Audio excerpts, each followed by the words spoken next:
Welcome into Duval Daily, presented by GinJag.com. I'm Jordan DeLugo. Thanks so much for tuning in here on Monday, December 16th. As you all know, your Jacksonville Jaguars lost to the New York Jets yesterday, and that puts them, looking at our good friends over at Tankathon, that puts the Jacksonville Jaguars in the 4 spot. Now, we talked about this a little bit after the game. The reason the Jaguars are now at 4, even though the Patriots lost their game. The Patriots were in the 4 o'clock window, so there was a point yesterday after the Jaguars lost that the Jaguars were sitting at 4 with the Carolina Panthers ahead of them. The strength of schedule has been adjusted, and the Panthers' strength of schedule got stronger while the Jaguars stayed pretty much the same. And so the Jaguars and Panthers, who have the same record, flip-flopped in draft order. So now the Jaguars are sitting at 4. The Panthers are sitting at 5. Giants, Raiders, Patriots in front of the Jaguars right now, which is great for the Jags. It absolutely is. And so the result of the Raiders game tonight, if the Raiders win tonight, Monday Night Football, the Jaguars would actually jump the Raiders as well because they would have the same record and the Jaguars would have a weaker strength of schedule. So the Jaguars could be at 3 tomorrow if the Raiders win tonight. I would not expect that, right? Would not expect that one bit. So I think that, throughout throughout this week, I think the Jaguars will be sitting in the 4 spot. Things could change next week, no doubt about it. We will see. But as of right now, I think the Jaguars will probably stick in the 4 spot, assuming the Raiders lose. And so we've got a mock draft. We have got a Monday morning mock draft, as has been the case more often than not here on Mondays throughout this 2024 campaign, a very disappointing campaign in which it has not been difficult to predict what will happen in Jaguars games. I'm 10-4, and most of those losses came in the first couple weeks. So looking at what we want to do here this offseason, the draft and free agency is going to be informed by who is making decisions. Obviously, we don't know who that will be. Something I would like for whoever is making decisions to decide that is going to be part of the Jaguars' identity moving forward is to kick some ass. And how do you kick some ass? You dominate on the lines of scrimmage. The Jaguars have some pieces in place that can help them do that. I think that Walker Little and Ezra Cleveland at left tackle and left guard, they do a good job creating some push in the run game. And they also pass protect at a pretty good high level. I think Anton Harrison is developing in the right direction as well, even though had a couple. He dealt with, Will McDonald yesterday. He's just a guy that has freaky athleticism and length and flexibility. So that was a tough assignment. Anton needs to do a better job, but I'd rather him hold than let his quarterback get his rocked, right? I would rather him hold than let him quarterback get rocked back there in the pocket. So that's okay. I think up the spine, you need some guys that can really kick some butt. The spine of both sides of the ball. That's running back, offensive line, interior offensive line, interior defensive line, linebackers, safeties. I'm proposing before we get to this draft that the Jaguars sign a starting wide receiver in free agency, whether that's T. Higgins. We don't know who's going to become available. T. Higgins, Amari Cooper, Chris Godwin, DeAndre Hopkins, might be another name or two that could put in, but, one of those types of guys. So that way you can go into this draft clear-minded, not feeling like you have to go get a starting wide receiver opposite Brian Thomas Jr. immediately in the draft. We're also signing a starting cornerback outside, whether that's, Travarius Ward, DJ Reed, Paulson Adebo, maybe even Carlton Davis. Haven't studied him enough over the last couple years to really be feeling confident about that one. We're also signing a starting safety. So those are the big additions in free agency when it comes to signings, and the Jaguars have more than enough cap space to get those things done, whether they're talking about at the very top of the market or kind of going down a tier with these starters. But a starting safety, I think the Cardinals need to keep Budda Baker, but if they don't, that's the one. Javon Holland, Justin Reed, I think would represent somebody who can kick some butt. Andre Sisco will still, he'll be a free agent. So there'll be some options, certainly. But you're going to take care of those things before you get to the draft. So you can go into this draft and say, we're going to find some guys that can really dominate physically. And that's going to be part of our identity moving forward on both sides of the ball. And we're willing to do whatever we need to get done for that to happen, right? At number 4 overall, could Travis Hunter be there? Yes. And if he is there, even though I want the Jaguars' identity to be, dominating trench play, I don't think you can pass on Travis Hunter. Will he be there? I'm expecting whoever is in the 3 spot to take Travis Hunter. I think that the Raiders and Giants will probably take a quarterback. I'm expecting whoever's at 3 to take Travis Hunter. And then, so that leaves you the rest of everyone else who, you've got Mason Graham, you've got Will Johnson, you got Tedero McMillan. I think Luther Burden should be up there in that conversation. You've got Will Campbell, Malachi Starks, Ashton Genty. There's some dudes, right? I think that the best, the safest projection of all of those got Abdul Carter as well, but you're probably not going to go edge with Trayvon and Josh. Mason Graham, defensive tackle out of Michigan. At his size, his explosiveness, and flexibility, and I'm not talking about flexibility to move up and down the line of scrimmage, which he does have that versatility. I'm talking about his flexibility throughout his frame. It's pretty rare. And again, the explosiveness. And he's 21 years old, 6'3", 320 pounds. He's got it all. He's got violent hands. He's got a couple pass rush moves that are difficult to deal with. And then again, he can kind of corner off the interior with a reduced angle. He can also play like 5 tech if you need him to. Certainly stuff the run in that type of role. And then with the hand moves, with the quickness, the acceleration, the explosiveness, and again, the violence, he's a really a rare interior prospect. And I've seen some people say, oh, he reminds me of Taven Bryan. I wonder why that is. Why is that? Why does he remind you of Taven Bryan? Please tell me. Share with me why he does. Couldn't have anything to do with his skin color, right? That's a ridiculous comp. Mason Graham, he's going to help you kick some butt on the interior of the defensive line. And I think at this point, he's one of a few blue chip players available. And again, I think out of all of them, he has maybe the best projection to dominate consistently. Only 21 years old, just turned 21 in September.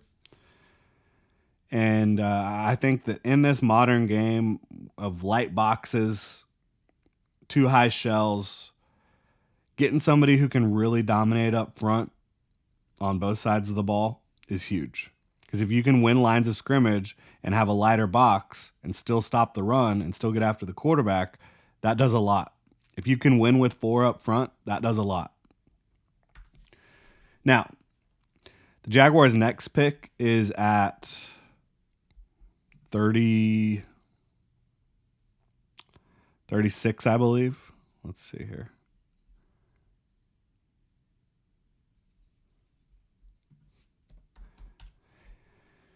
It's changed since last night when I ran this because of the adjusted draft order with the Panthers and the Jaguars. So let's just get in here real quick.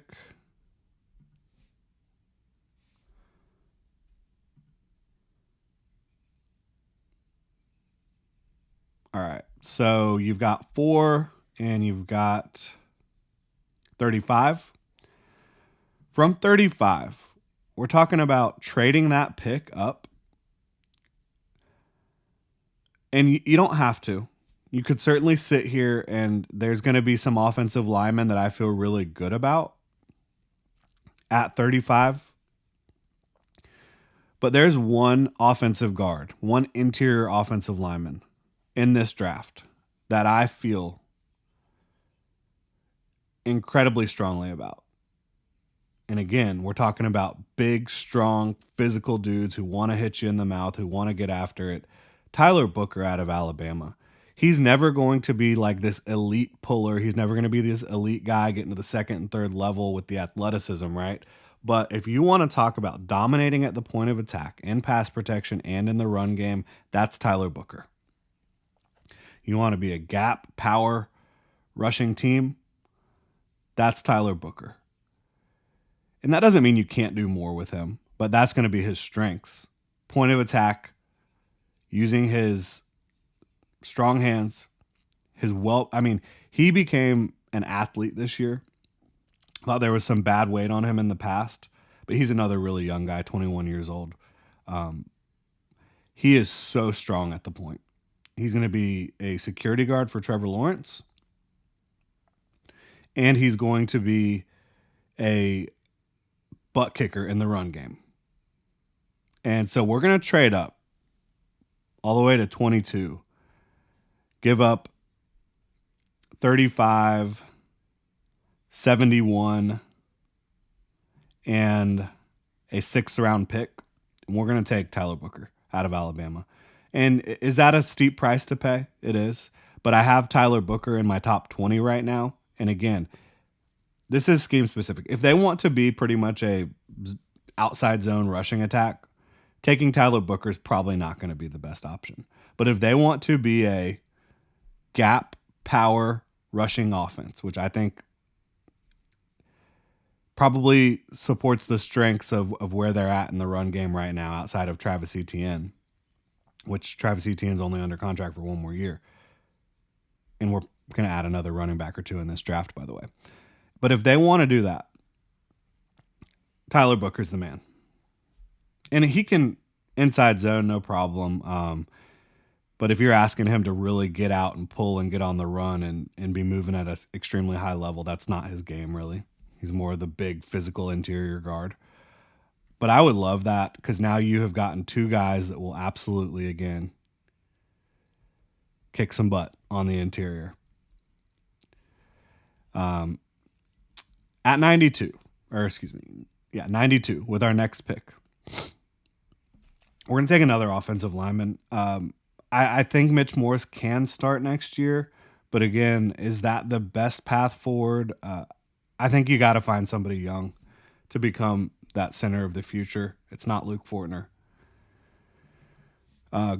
Gray Zabel out of North Dakota State, he currently plays tackle for them, but his athleticism and flexibility to me suggests he could be a really high-level center.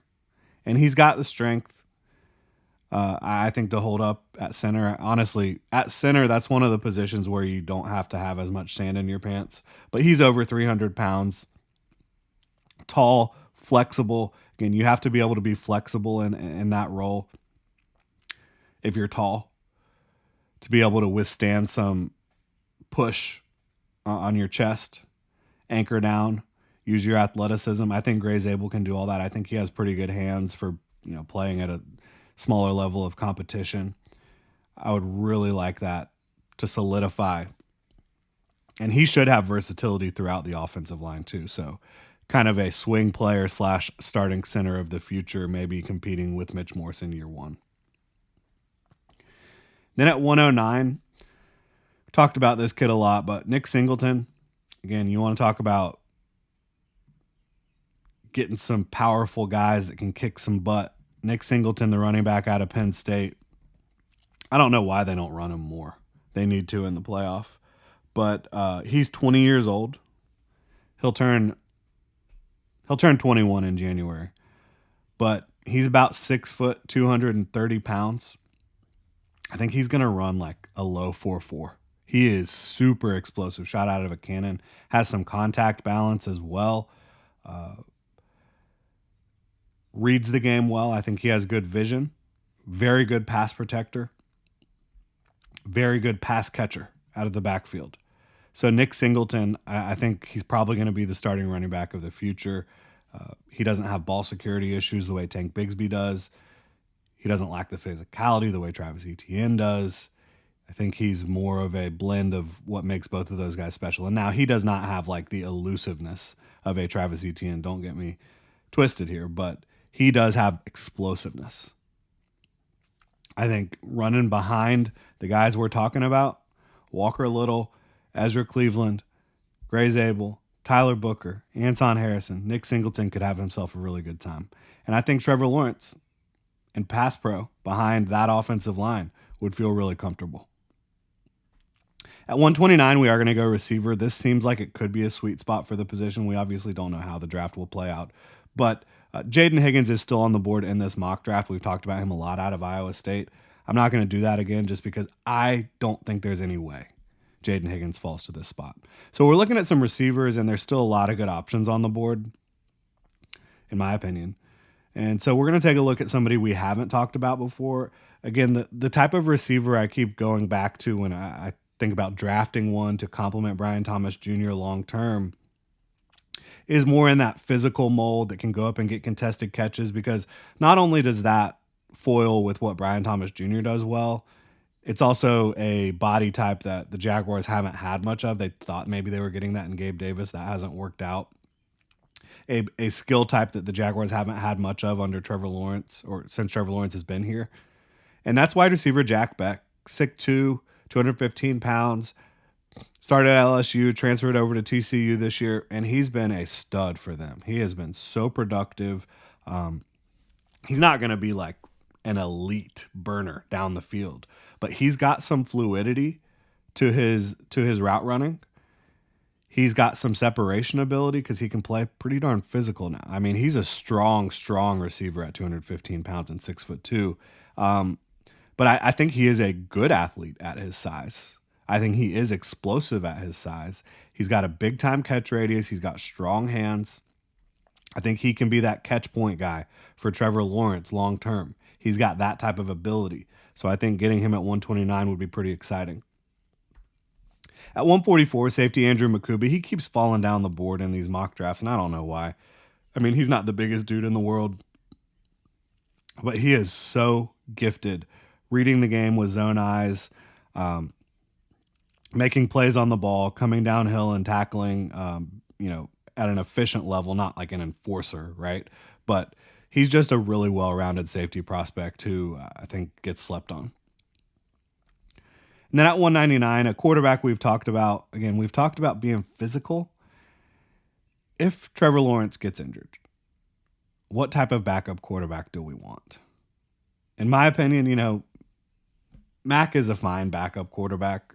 I think you could ask for more, but he's a fine backup quarterback, but he's not under contract. Who knows what's going to happen with him? Riley Leonard, he's somebody that could really, let's say Trevor Lawrence has to miss some time.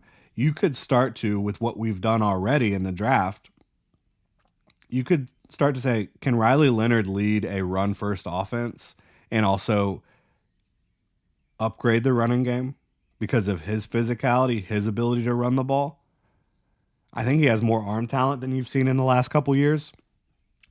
I would take a shot on Riley Leonard being our backup quarterback and having that ability to really lead a run-first offense. And be able to get it done with his legs as well.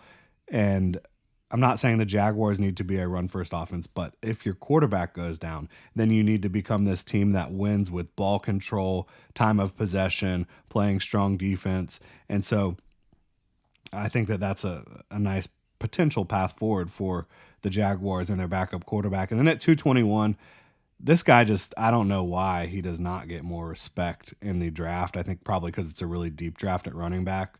But Damian Martinez, again, if we're talking about running gap power concepts, Damian Martinez, he has vision, he has patience, he is powerful. He will run through you at the second level. Linebacker, safety, defensive lineman, doesn't matter. He will run through you. He also has really good agility and quickness. Not going to be the fastest dude in the world, but if your core group of running backs moving forward beyond 2025 is Damian Martinez, Nick Singleton, and Tank Bigsby, I think you can feel really excited about that and the physicality they will bring to your football team. and explosiveness when it comes to Singleton, and Bigsby has some explosiveness as well. So that'll do it for this one. We're going heavy on the offensive line and defensive line. We're getting after it. I didn't mention this, but I would sign a third edge in free agency this year coming up, a rotational edge. Jaguars thought they did that when they signed Eric Armstead, apparently. But I digress. Really appreciate y'all tuning in. Let me know what you think about this mock draft in the comment section below. If you enjoy the content, please like, subscribe, hit that notification bell. You can also check out genjag.com/shop, pick up some new Duval gear. You can become a channel member here on YouTube as well. Y'all have a good one.